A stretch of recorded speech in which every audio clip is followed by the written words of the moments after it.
बढ़ाएं अपना कदम सक्सेस की ओर मार्गदर्शन कोचिंग इंस्टीट्यूट के साथ। मार्गदर्शन कोचिंग इंस्टीट्यूट बिहार में एकमात्र कोचिंग संस्थान IIT JEE and medical entrance exam के लिए।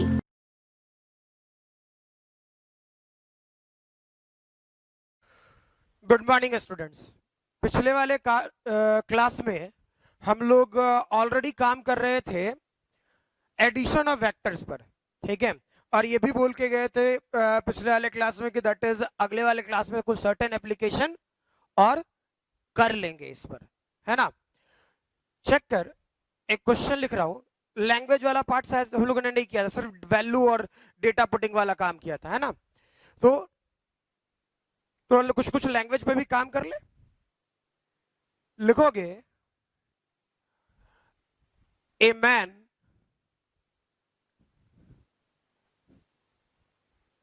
is moving along 4√2 meter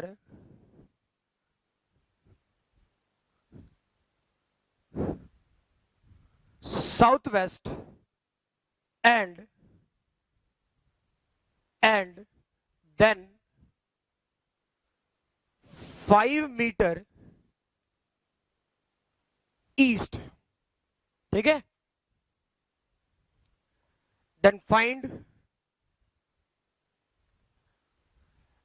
find total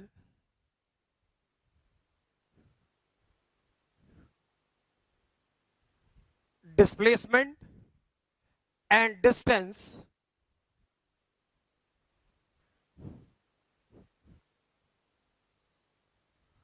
moved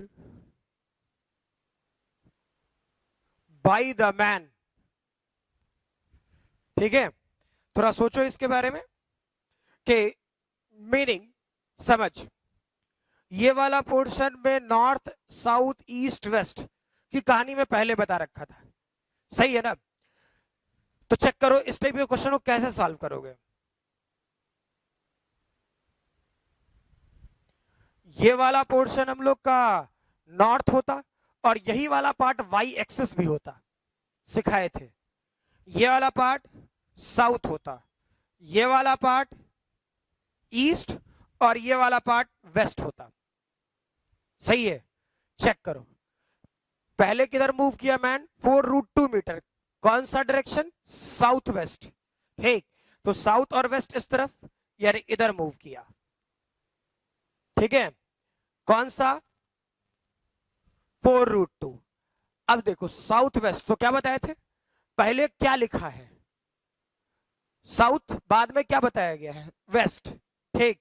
तो बेस कौन है, सोच के देखो, बेस कौन है, वेस्ट, क्लियर। तो वेस्ट से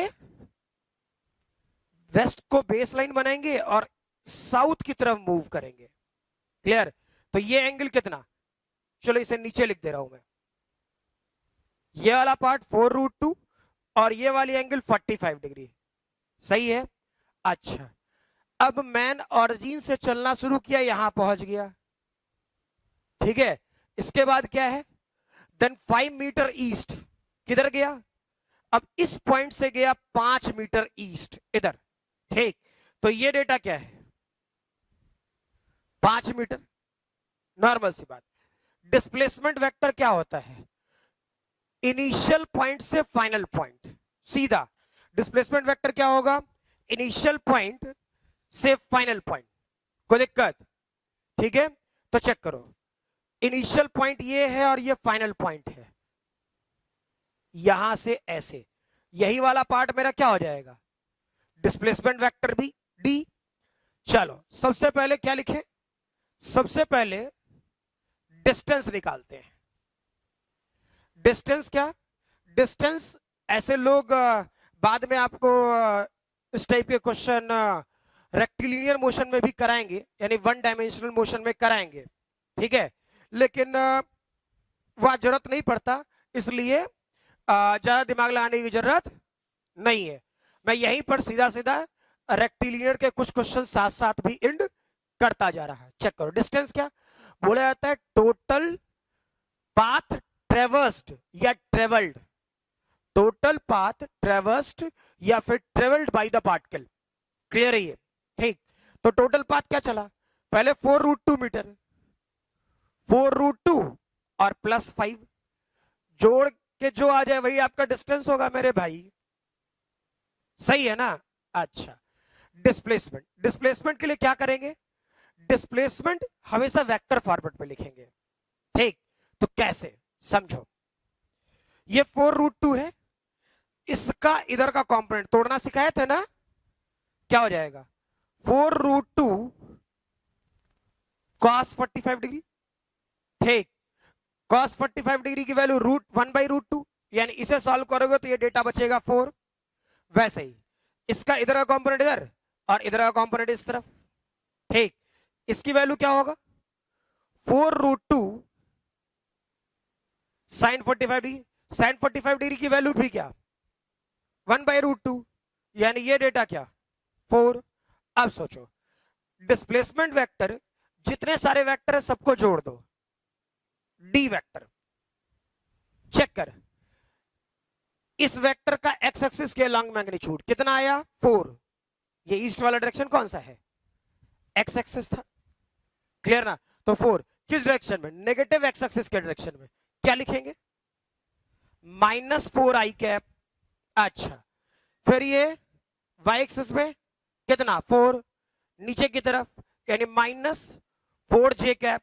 ठीक, और चेक करो क्या ये यहां से राइटवर्ड है, राइटवर्ड पॉजिटिव, इसका डायरेक्शन चेक करो, पॉजिटिव एक्स एक्सिस के लॉन्ग, मैग्नीट्यूड कितना 5, तो पॉजिटिव एक्स एक्सिस के लॉन्ग +5i कैप।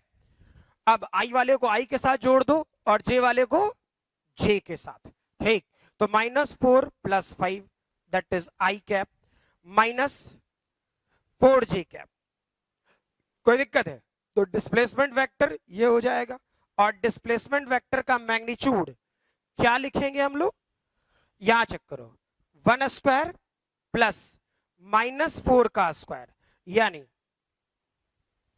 √17। क्लियर? लिखे इसे,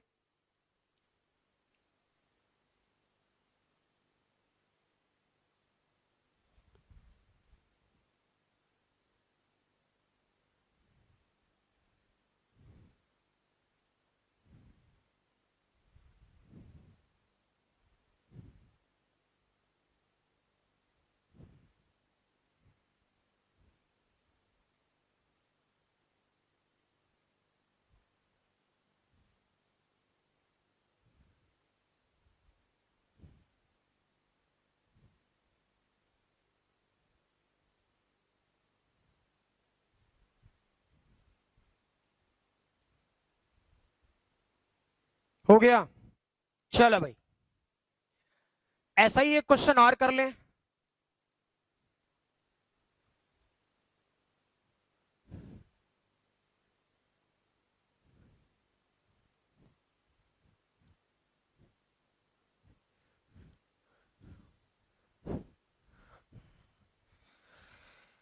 चेक करोगे, a man is moving 4 metre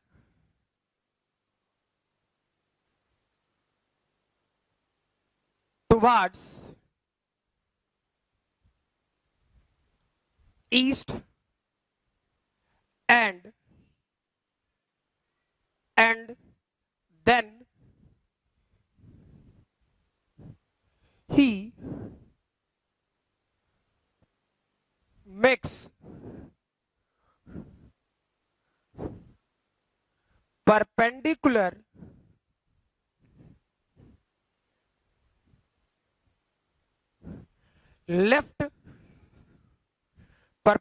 left turn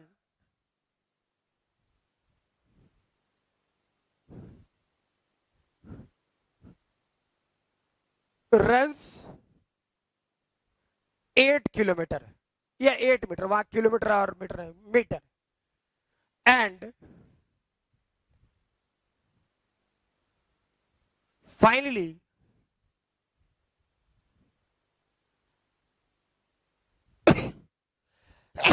sorry, finally again makes a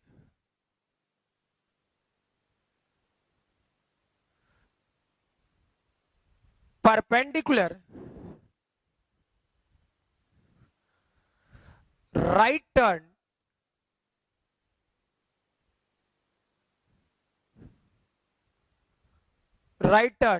and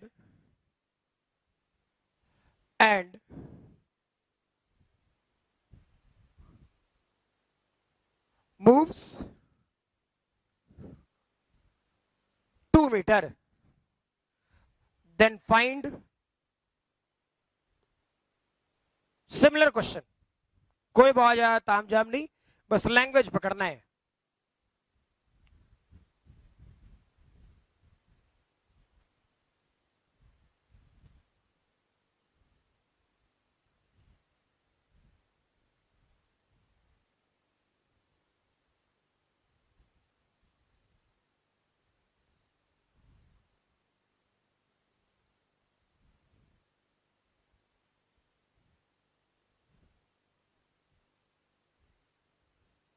Then find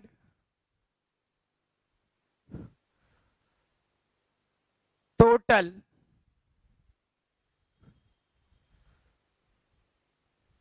distance and displacement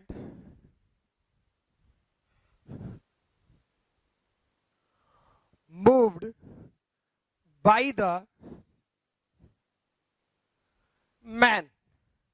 ठीक है, similarly बनाना. Check करो थोड़ा तो अच्छा फील रहे. देख भाई, जो लैंग्वेज बोला, a man is moving 4 metre, ठीक है, टुवार्ड्स ईस्ट. चेक करें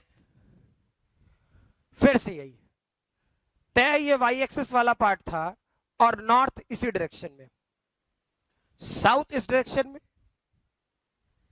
ईस्ट का डायरेक्शन ये जो एक्स एक्सिस हुआ करता था और वेस्ट का डायरेक्शन ये. ठीक, क्वेश्चन ने क्या कहा, ए man is moving 4 kilometre towards east. तो चेक करो, ऑरिजिन से चलते हैं ना, यहां से कितना 4 मीटर ईस्ट की तरफ गए. हम कैसे जा रहे होंगे, ऐसे जा रहे होंगे. क्वेश्चन ने बोला then he makes perpendicular left turn. ठीक है, तो ऐसे जा रहे थे, मूव किधर करेंगे, अब इधर लेफ्ट. अरे अपना लेफ्ट किधर, इस तरफ, तो left, perpendicular left. Perpendicular left कितना गया भाई, 8. ये भाई लेफ्ट हो गया 8 मीटर. क्लियर है. अच्छा, finally again makes right turn. कैसे गए, राइट टर्न, ऐसे जा रहे हैं, ऐसे. अब राइट किस तरफ पड़ेगा, हाथ इस तरफ, फील करो, राइट इस तरफ. ठीक, 90 डिग्री. कितना गए, 2 मीटर, यानी इधर गए 2 मीटर. हाँ ना, सही है ना. तो चेक करो, डिस्प्लेसमेंट वेक्टर क्या सिखाए थे, इनिशियल पॉइंट और फाइनल पॉइंट. इनिशियल ये है, फाइनल ये है. चलो भाई, यानी डिस्प्लेसमेंट वेक्टर ये वाला पार्ट होता डी. ठीक, डिस्टेंस तो निकाल ही सकते हैं. डिस्टेंस का फार्मूला क्या है, बेसिक फार्मूला क्या, total path travelled by the particle. ठीक, तो चेक करें, डिस्टेंस क्या लिख सकते थे, डिस्टेंस 4 + 8 + 2 14 मीटर. सही है ना. अच्छा, डिस्प्लेसमेंट वेक्टर क्या होगा, डिस्प्लेसमेंट वेक्टर को डी लिखते हैं. ठीक है, पॉजिटिव एक्स एक्सिस की तरफ यानी 4i कैप. ठीक है, पॉजिटिव वाई एक्सिस की तरफ 8j कैप. सही है ना. और फिर से वापस पॉजिटिव एक्स एक्सिस की तरफ यानी 2i कैप. सॉल्व करो, i वाले को i के साथ जोड़ो और j वाले को j के साथ. क्या हो जाता, 6i cap plus 8j cap, यानी डिस्प्लेसमेंट वेक्टर का मैग्नीट्यूड चाहिए होता तो root over 6 square plus 8 square, यानी 36 और 64 14 100, यानी ये वाला पोर्शन सीधा सीधा 10 मीटर, डिस्प्लेसमेंट 10 और डिस्टेंस 14 मीटर। क्लियर है? ये लिखे इसे।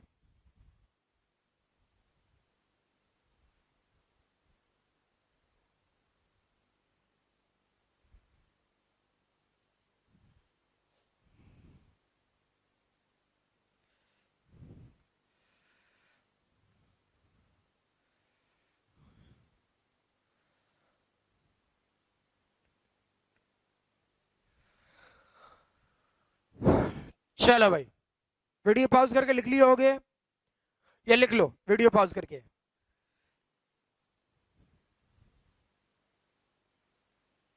हो गया? नेक्स्ट लिखो।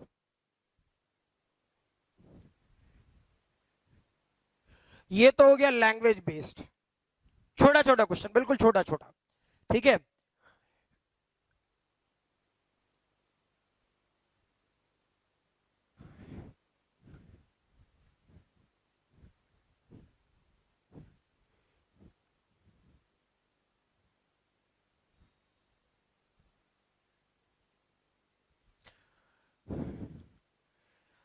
Next, find the net resultant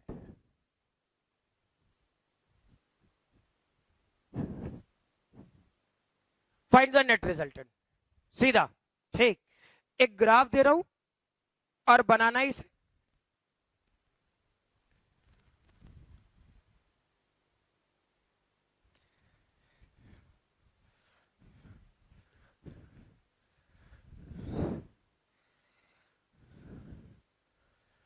ये वाला पार्ट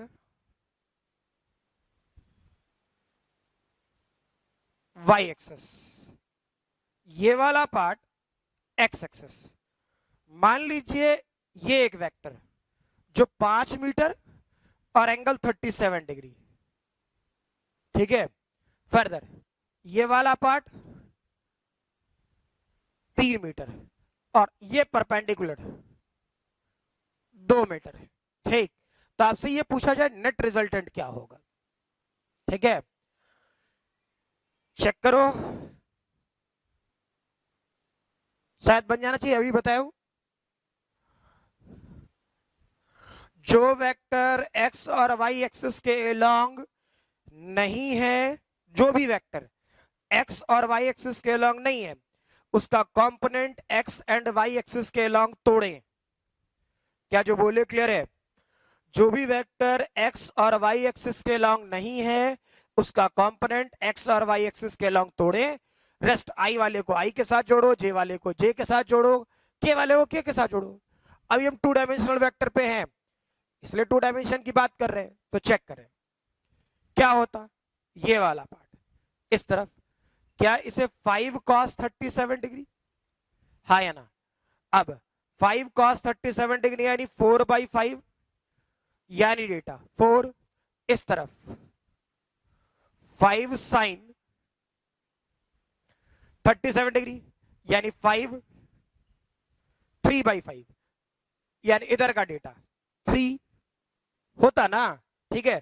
तो चेक करो अब रिजल्टेंट वेक्टर, रिजल्टेंट वेक्टर क्या, जैसे जैसे है वैसे वैसे लिखो। आर मानते हैं, पॉजिटिव एक्स एक्सिस के long 4i cap, positive Y axis के लॉन्ग 3j कैप, फिर 3i cap plus 2j cap. क्या कर रहे होते? 7i प्लस 5j कैप, यही ना होता। यानी मैग्नीट्यूड, ये तो हो गया वेक्टर फॉर्मेट पे। मैग्नीट्यूड क्या लिखते?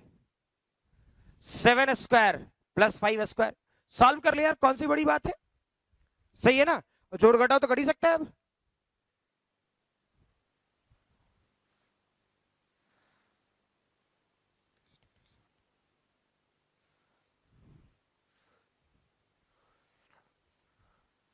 वीडियो पॉज करके लिख लो। चलो भाई, नेक्स्ट देखें,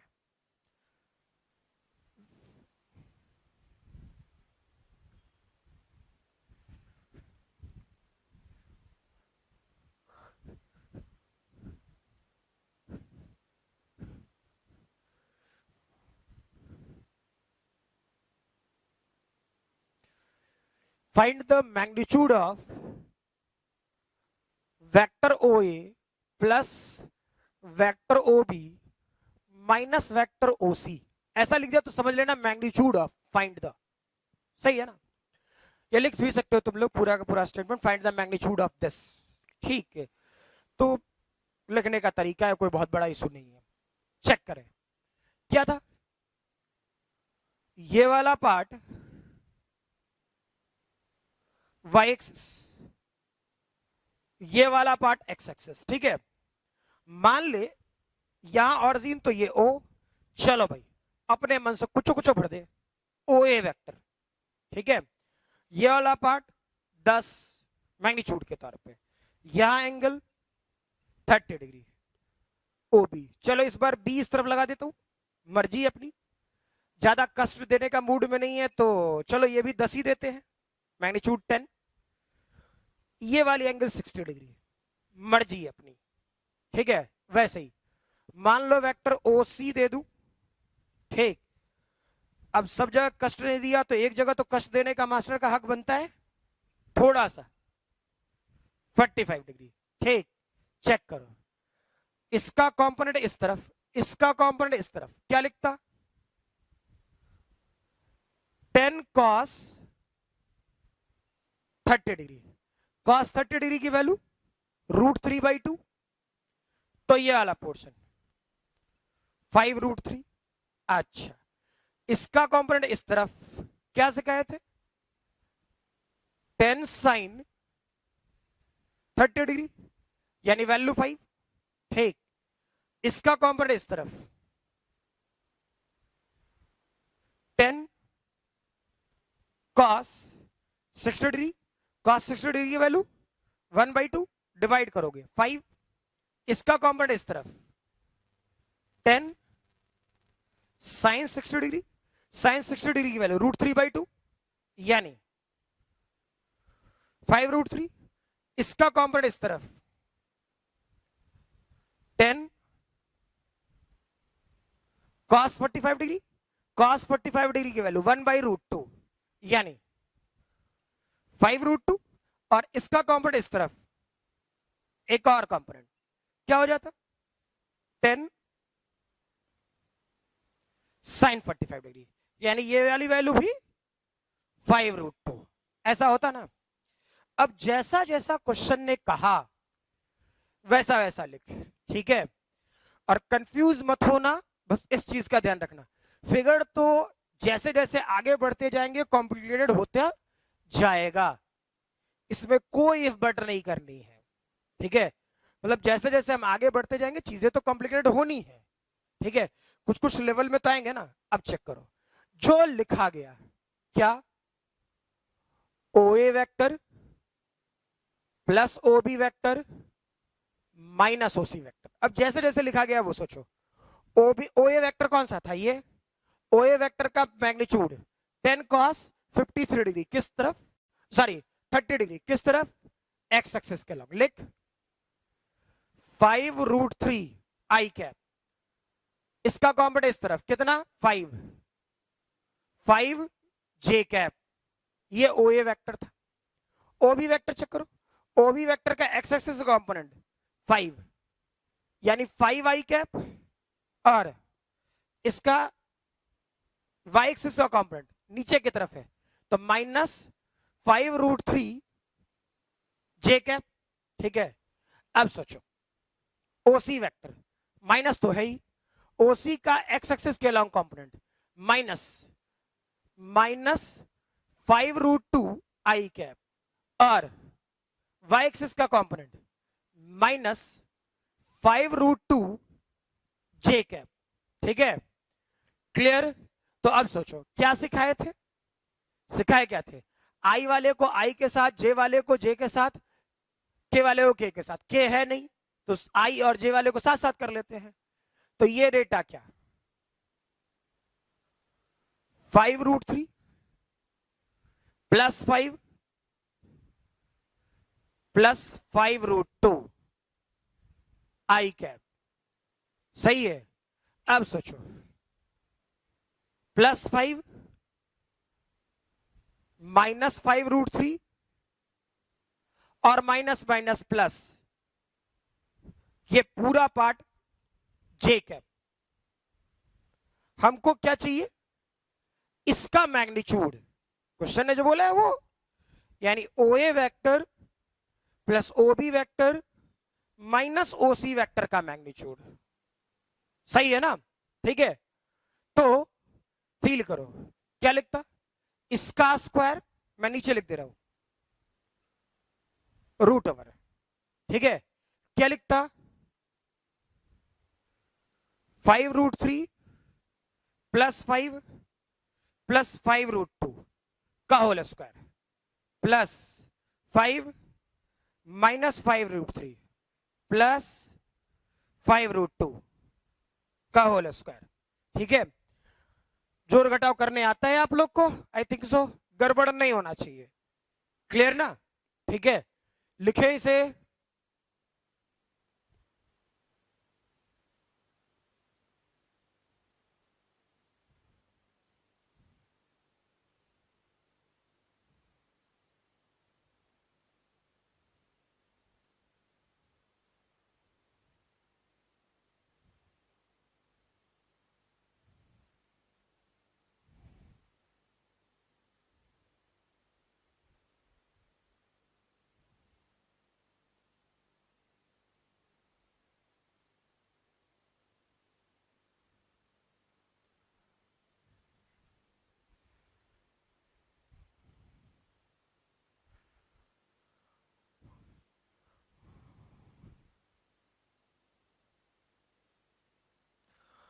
हो गया होगा। चलो नेक्स्ट लिखो,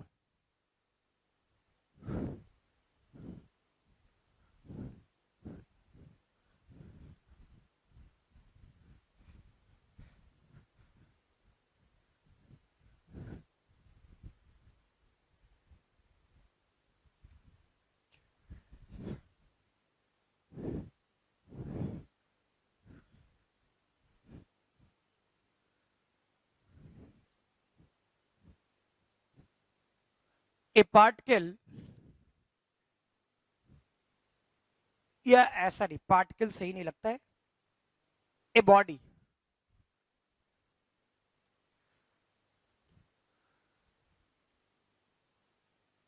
a body having mass 3 kg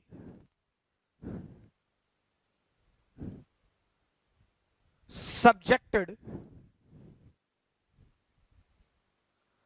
by a force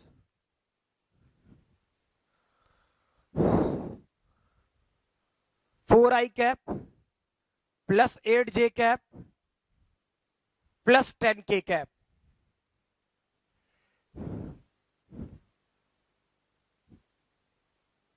find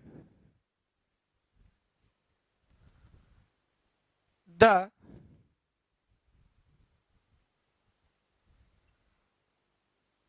acceleration vector if initially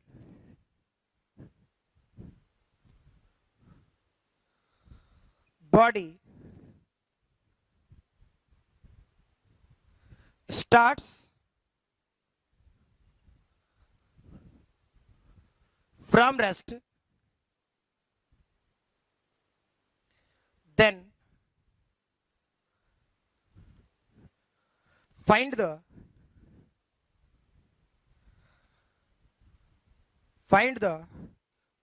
coordinate system, find the coordinate system या फिर क्वेश्चन बोलेगा पोजीशन, ठीक है, आफ्टर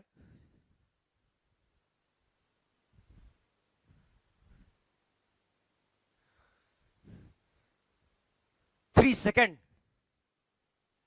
ठीक है, सोचो थोड़ा।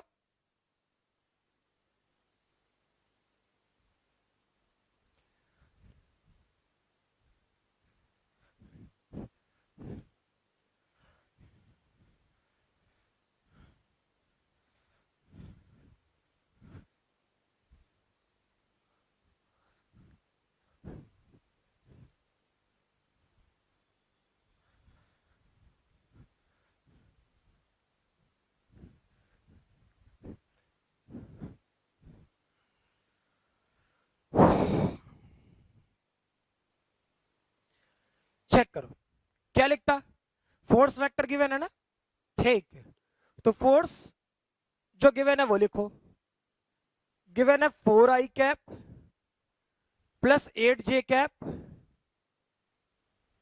Plus 10k cap, clear. अच्छा, इसके बाद फोर्स को क्या मास गुना एक्सेलरेशन जानता होगा, यानी 4i cap plus 8j cap plus 10k cap, ठीक है। मास क्या दे रखा है 3 kg, यानी एक्सेलरेशन वेक्टर क्या होता 1 divide by 3 4i cap plus 8j cap plus 10k cap. अच्छा, ये डेटा मैंने कुछ लिया नहीं था, एक्चुअली ये न्यूटन में होना चाहिए, ठीक, तो वैसे ही अब ये वाला पोर्शन एक्सेलरेशन की वैल्यू क्या होता मीटर पर सेकेंड स्क्वायर में, ठीक है। अब ये सब कॉमन चीजें हैं कि जो फ्लो में लिखने के टाइम पे आदमी से छूट जाता है, ठीक है। लेकिन नॉर्मल ओवरव्यू तो क्लियर ही है। अब चेक करें, इस वाले पोर्शन में एक्सेलरेशन आ गया, मैं एक्सेलरेशन तक ही नहीं रुका, यानी एक्सेलरेशन वेक्टर तो आ गया, ठीक है, एक्सेलरेशन वेक्टर तक ही आदमी नहीं रुका, पूछा गया coordinate system starts from rest और 3 सेकंड के बाद, सही है ना, ठीक। तो चेक करो क्या यूज करता, standard S UT plus half eighty square, starts from rest, तो इनिशियल वेलोसिटी तो जीरो होना है, हटा यार, सीधे खत्म करना, ठीक है। ये वाला पोर्शन क्या, हाफ एक्सेलरेशन की वैल्यू क्या हो रहा होता 1 divide by 3 this one 4i plus 8j plus 10k cap और टी स्क्वायर, टाइम कितना बोला 3 सेकेंड, ठीक है, तो 3 सेकेंड यानी ये पूरा पार्ट 3 स्क्वायर, मर गया, कैलकुलेट कर लेना कौन सी बड़ी बात है। अब ये वाला portion 2i 4j 5k cap into 3, यानी ये data 6i 12j plus 15k cap, ठीक है। पोजीशन वेक्टर है, कोऑर्डिनेट सिस्टम पूछा गया, कोऑर्डिनेट सिस्टम क्या होता 6, 12, 15, सही है ना, 6, 12, 15, बात खत्म, क्लियर, लिख लो।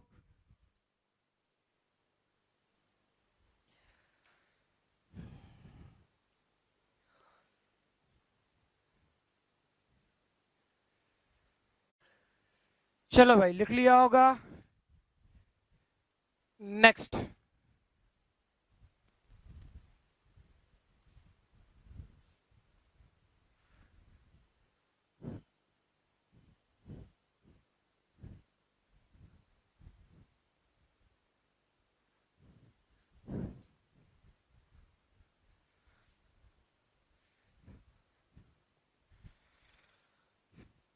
लिखोगे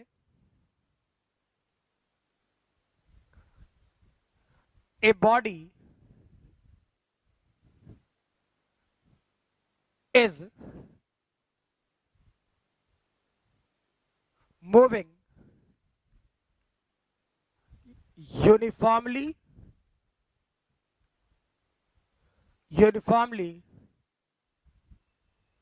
in a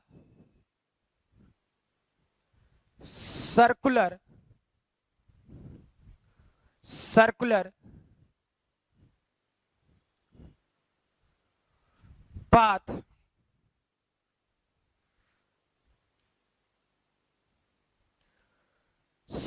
path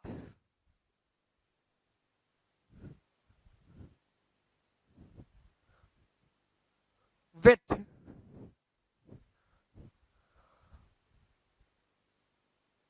velocity v.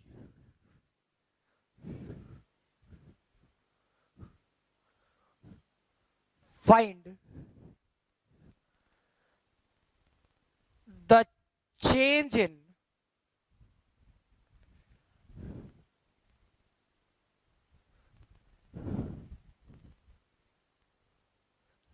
velocity when body turned at an angle theta. ठीक है, आसान है, कोई टफ नहीं है। ठीक है, सोचो थोड़ा इसके बारे में।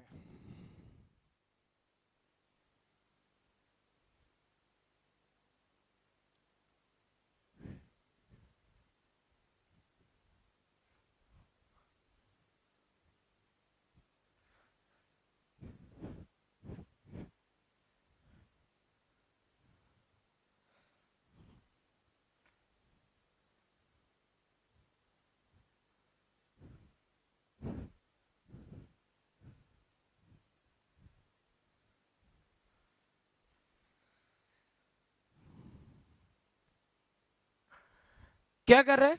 सर्कुलर पाथ में मूव कर रहे हैं। ठीक है, तो सर्कुलर पाथ में मूव कर रहे हैं,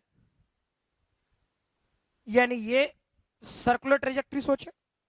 ठीक है, मान लो ये ऑरिजिन वाला पार्ट था और यहां से ये पर्टिकुलर पॉइंट वेलोसिटी v। ठीक है, कोई दिक्कत? और इस जगह से ऐसे या तो यूनिफॉर्म वेलोसिटी है तो ये भी v, और वैसा है तो समझने के लिए समझ ले, ये v इनिशियल को v लिखे और ये v फाइनल का भी मैग्नीट्यूड v लिखे समझने के लिए। ठीक है, ये वाली एंगल क्या है? थीटा। समझ में आ रहा? ये वाली एंगल थीटा। तो चेक करें, यहां जो पड़ेगा थोड़ा सा इसको पीछे खिसकाओ। ठीक है, क्योंकि मुझे चेंज इन वेलोसिटी चाहिए, तो चेंज इन वेलोसिटी क्या होगा फील करना। चेंज इन वेलोसिटी को लिखा जाएगा v final minus v initial. तो हमको चाहिए v final minus v initial vector forward में, नियम था। ठीक है, तो चेक करो ये वाला एंगल थीटा, तो ये एंगल कितना होगा? पढ़ा होगा सर्कल के ट्रेजेक्टरी पर इस टाइप के एंगल का क्या होता है? करस्पॉन्डिंग एंगल, यानी 180 डिग्री माइनस थीटा। तो ये 180 डिग्री माइनस थीटा, तो ये वाला एंगल थीटा। यानी इस फिगर को थोड़ा एनालाइज करो, v फाइनल ऐसे है और v इनिशियल ऐसे है, और दोनों के बीच का एंगल थीटा है। हाँ या ना? दोनों के बीच का एंगल थीटा है। ठीक है, और हमको चाहिए v माइनस v इनिशियल। ठीक है, तो चेक करो, माइनस v इनिशियल करने के लिए, तो ये v इनिशियल का पॉजिटिव डायरेक्शन है, तो माइनस v इनिशियल का डायरेक्शन किधर होगा? नीचे। ये हो गया माइनस v इनिशियल। क्लियर है? तो माइनस v इनिशियल और v फाइनल के बीच का एंगल कितना? 180 डिग्री माइनस थीटा। ठीक, तो चेंज इन वेलोसिटी का मैग्नीट्यूड कितना? चेक करो। आप मैं डायरेक्टली लिख रहा हूं वेक्टर फॉर्मेट में, रूट ओवर क्या लिखता? v फाइनल के मैग्नीट्यूड का स्क्वायर, v इनिशियल के मैग्नीट्यूड का स्क्वायर, ठीक है, हम दोनों को ऐड कर रहे हैं, इस दोनों को ऐड कर रहे हैं, तो 2 v फाइनल का मैग्नीट्यूड, v इनिशियल का मैग्नीट्यूड और दोनों के बीच का angle cos 180 degree minus theta. नहीं आया, ठीक, यानी चेक करें इसको, वी स्क्वायर, ये वाला पार्ट वी स्क्वायर, ये वाला पार्ट प्लस 2v स्क्वायर और cos 180 डिग्री माइनस थीटा, यानी माइनस cos थीटा। नहीं होता क्या, चलो इसी स्टेटमेंट को आगे बढ़े, यानी चेंज इन वेलोसिटी का मैग्नीट्यूड चेक करो, 2v स्क्वायर कॉमन ले सकते थे, 2v square 1 minus cos theta root over, यानी 2v स्क्वायर, और इसे ले सकता था 2 साइन स्क्वायर थीटा बाई 2, यानी final solution 2 2 4 2v sine theta by 2। Clear है ये, ठीक है, ये सब बिल्कुल छोटे छोटे क्वेश्चंस है, ठीक है, और वेक्टर से बड़े क्वेश्चन हो भी नहीं सकते, मैं स्ट्रेट फॉरवर्ड बात बोल रहा हूं, वेक्टर से बड़े क्वेश्चन हो भी नहीं सकते। क्लियर ना, चलो लिखो इसे,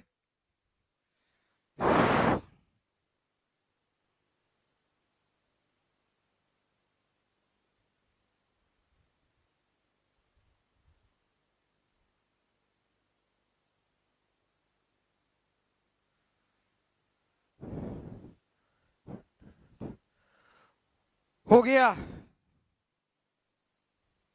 नेक्स्ट क्वेश्चन लिखो,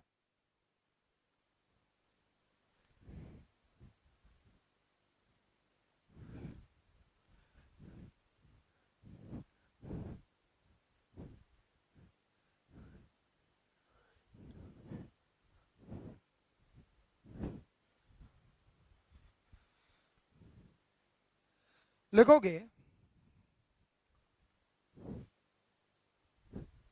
A room has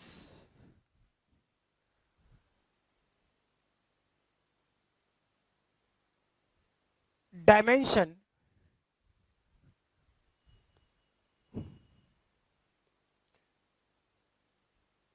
10 meter into 12 meter into 14 meter,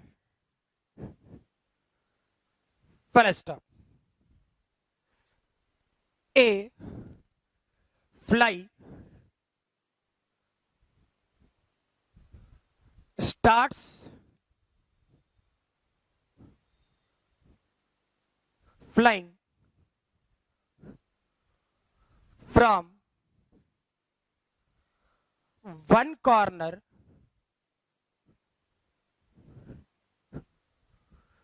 to diametrically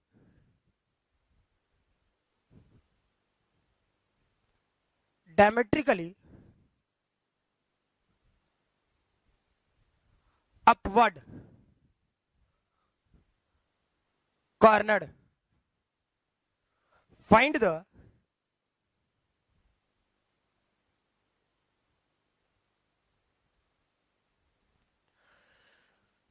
magnitude of the displacement, find the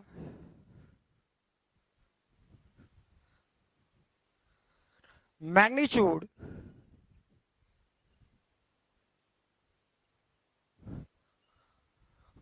of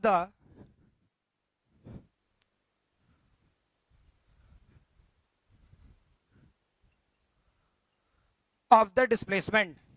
ठीक है, लिखोगे इसे,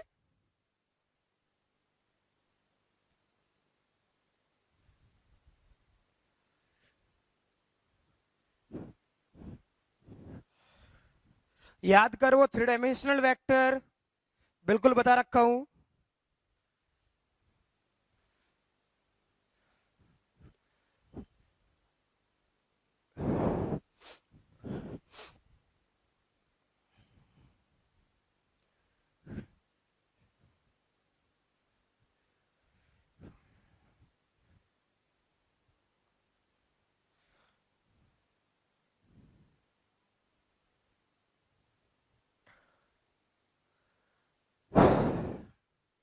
ठीक है, सीधा ये रूम के एक कॉर्नर से ये ऊपर वाला कॉर्नर, यहां से ये वाला कॉर्नर, अगर जो तुम्हारा पिछला वाला स्टेटमेंट ध्यान हो, ठीक है, पिछला, तो इस कॉर्नर से ठीक अपोजिट कॉर्नर, यही था ना, ठीक है। तो कौन सा वेक्टर था वो? 3 डायमेंशनल वेक्टर। याद कर मैंने बोला था ओजी वेक्टर। तो दिक्कत क्या है, वो वेक्टर क्या होगा, वो रिजल्टेंट वेक्टर क्या है, सीधा एक्स एक्सिस का कंपोनेंट क्या दिया, 10i कैप, ये क्या दिया 12j कैप, ये क्या दिया 14k कैप, ठीक। इसका मैग्नीट्यूड ही तो पूछा डिस्प्लेसमेंट वेक्टर पे, क्या नहीं निकाल सकता था, that is 10 square 12 square 14 square, जोड़ घटाव कर ले यार, खत्म हो गया, ठीक है। लिखो इसे जल्दी,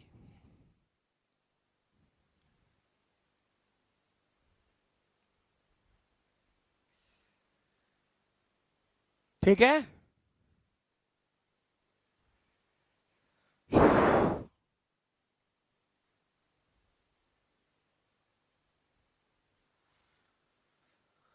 चलो भाई नेक्स्ट, ये तेरा एडिशन ऑफ वेक्टर्स पर काम था, न्यूमेरिकल्स वाला पार्ट, ठीक है। नेक्स्ट वेक्टर के टॉपिक में एंटर करें, क्लियर ना, वो सेक्शन था, see as the next topic लिखेंगे हम लोग product of vectors, product of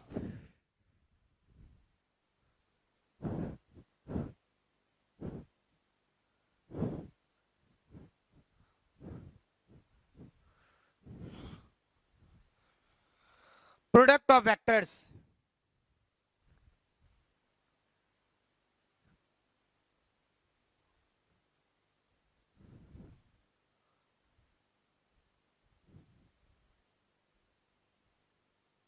ठीक है। इससे पहला स्टार्ट करो, स्केलर प्रोडक्ट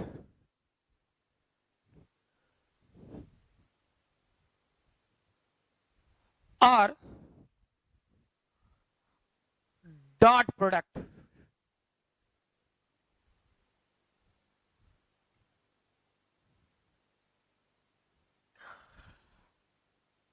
इसमें लिखोगे the scalar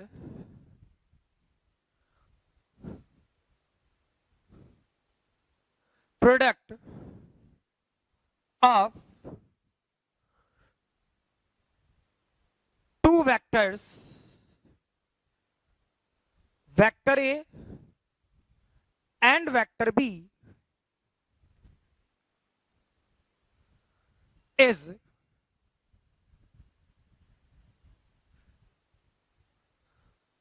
defined as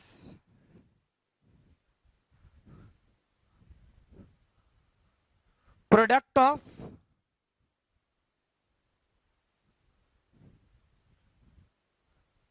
magnitude of vector A and vector B and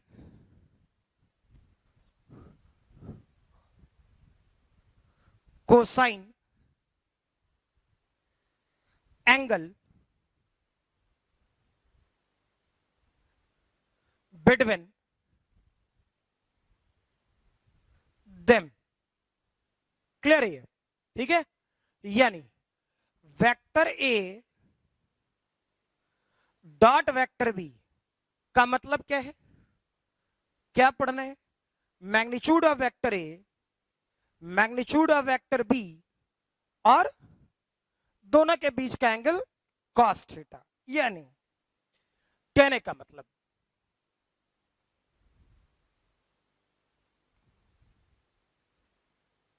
check करें,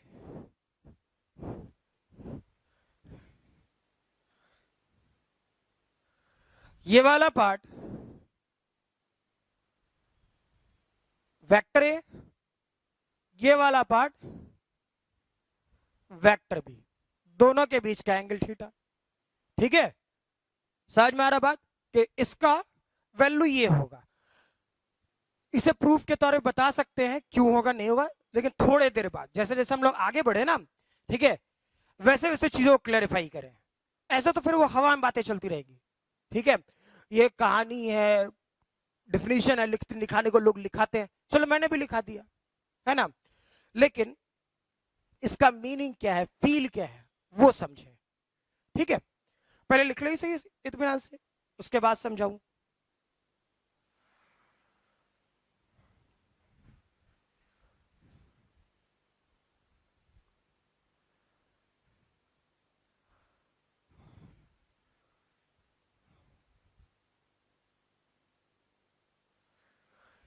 चलो भाई, लिख चुका होगा, नेक्स्ट लिखो।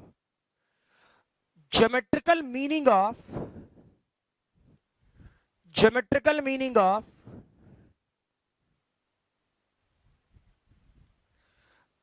Dot product.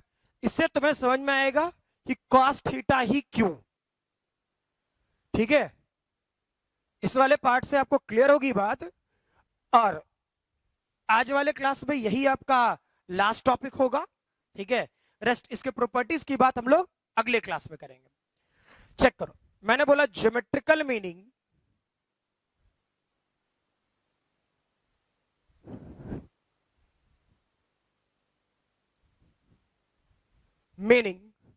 Of dot product, ठीक है। तो है क्या कि चेक करो, ये वाला पोर्शन मान लो वेक्टर ए, और ये वाला पोर्शन वेक्टर बी, ये थीटा, समझ में आ रहा।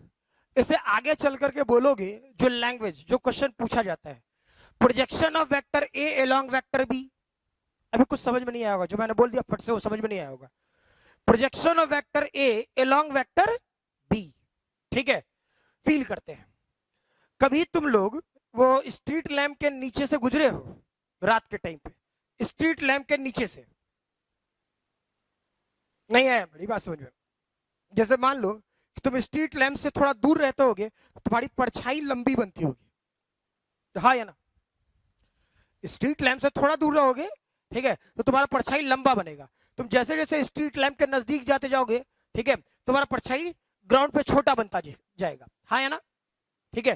ठीक सर के ऊपर बल्ब बना दे, जला दे, ठीक है, वो नहीं होता है कि प्रचार देता है मेंटोस, दिमाग की बत्ती जल गई, ठीक, तो समझ ले कि तेरे सर पर एक बल्ब जलवा दें, ठीक है, तो तुम्हारा शैडो, तुम्हारी परछाई कैसे दिखेगी, बहुत छोटी नीचे, लेकिन यही तिरछा दिखाए इस तरफ, तुम्हारा शैडो इस तरफ लंबा दिखेगा। क्लियर, ऐसा फील किए हो, ठीक है। तो रियलिटी में जो डॉट प्रोडक्ट है, ठीक है, वो एक वेक्टर का शैडो है, एक वेक्टर का शॉर्टेस्ट शैडो, सबसे छोटा शैडो। क्लियर है ये, क्या जो मैं बोला कुछ समझ में आया। जैसे तुम्हारे सर के ऊपर बल्ब जला दें तो तुम्हारा सबसे छोटा शैडो बनेगा, किधर, तुम्हारे पैर के ठीक नीचे। आड़ा तिरछा कहीं बल्ब जला रहे हो, ठीक, तो तुम्हारा शैडो कैसा बनेगा, लंबा, जमीन पे, ठीक है। तो डॉट प्रोडक्ट क्या है, एक वेक्टर का दूसरे वेक्टर पर शॉर्टेस्ट शैडो। क्लियर, तो शॉर्टेस्ट शैडो कैसे बनेगा, तुम ठीक इसके टॉप पे खड़े हो जाओ, यहां, समझ में आ रहा, और यहां से ठीक परपेंडिकुलर देखो, ऐसे,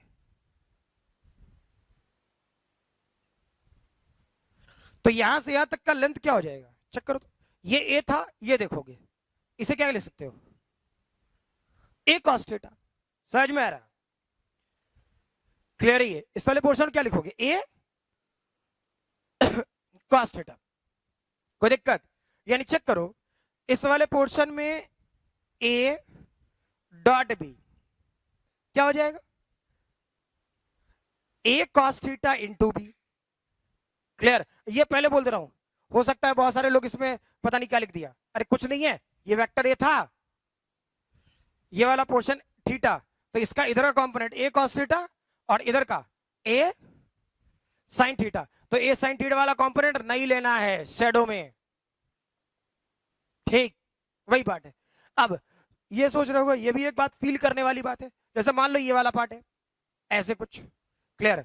अब क्या करें, यहां से टॉप पे खड़े होकर ठीक परपेंडिकुलर ऐसे देखना, ऐसे ठीक नीचे, क्लियर। घुस मत जाना नीचे, मतलब ये नहीं है ऐसे लेके इधर नहीं देखना है, ठीक परपेंडिकुलर नीचे, बिल्कुल ऐसे ऐसे।